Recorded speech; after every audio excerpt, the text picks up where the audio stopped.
Anyway, so Hey, hey, au pairs. I'm Edwina. I'm Hannah. First of all, we wanted to give one more thank you to everyone who voted for us to get the grant. We won $1,000, which will be going toward publishing our book, The Survival Guide, which is going out later this Thank you year. so much to everyone who also commented and shared it with friends and messaged us on Twitter to say they were helping us out, and so much love and appreciation, and we're so grateful. Anyways, We are this week, talking about how we met.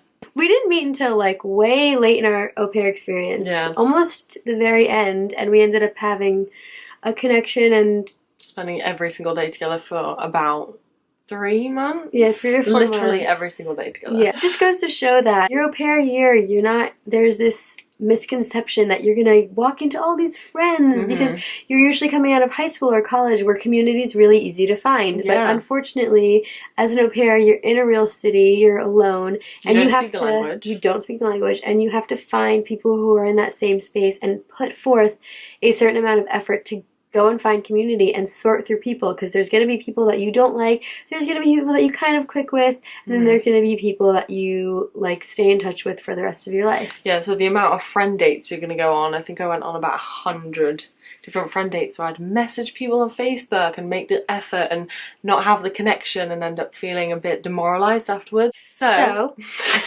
what had happened during my au pair experience was that it was 6 or 7 months in, I had gone home for Christmas, come back, and realized I still didn't have a good community of au pairs that I was coming home to. I honestly wasn't looking forward to coming back, especially coming back to Paris after being home, and everyone's home for Christmas, and you're seeing everyone, and then you come back to Paris where everyone thinks, like all of your friends think you're having this amazing time, when in reality, those first couple of days when I got back, I was staying asleep at like 4 p.m. because I just didn't have any motivation to get rid of the jet lag. I watched Twilight about 7 times. It was out of this loneliness that I finally was like, all right, I found a couple people that I clicked with, and I had a couple friends, but just not enough. And it wasn't even, it was the community aspect that was missing.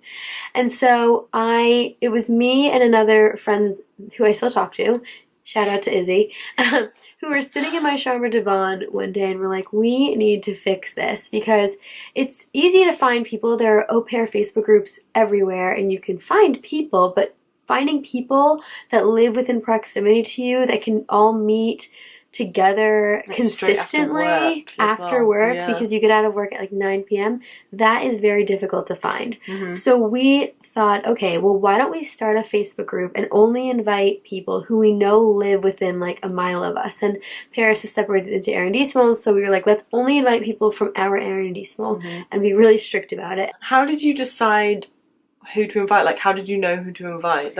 So we went through au pairs. We went through au pairs at the schools that we worked at, because we worked at 2 separate schools. It was really word of mouth. One au pair knew another au pair at another school because they went to the park together, even though they went to different schools, and then she spread it, and then she spread it to, you know, someone else, and then we got a good group of like 30 people, and then out of that, every Wednesday after work, I would set up like Wednesday coffee meetups, and I would invite everyone to come, and I consistently came. Did you show up right away? So no, I was just thinking that's interesting because this whole word of mouth thing. I was like a latecomer to the group because my friend was like, oh, I've just been added to this group, and she knew like loads of people. And I was like, what group?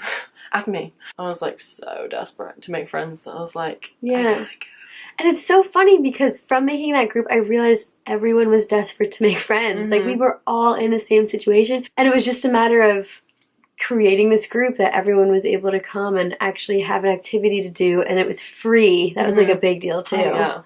It's also interesting to see, though, the connections that we still have from that group. Like, one of our friends from the group recently got married, and like a few of the other girls like so close that they all go and visit each other in like different places that they're all living. And now I'm in America to see Edwina.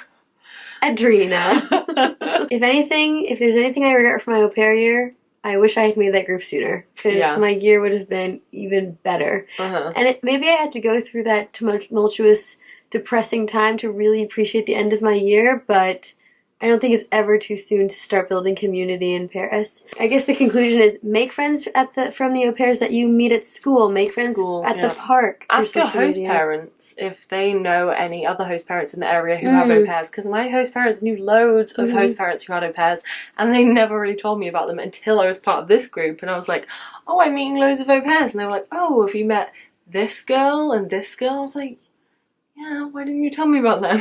You're gonna have so many single individual friendships, but it's about bringing those friendships together consistently, and that is like really, really, really nice. Yeah. Like and subscribe our videos if you love what we have to say. Please also follow us on Twitter, and please like our page. That's all for now. Ciao.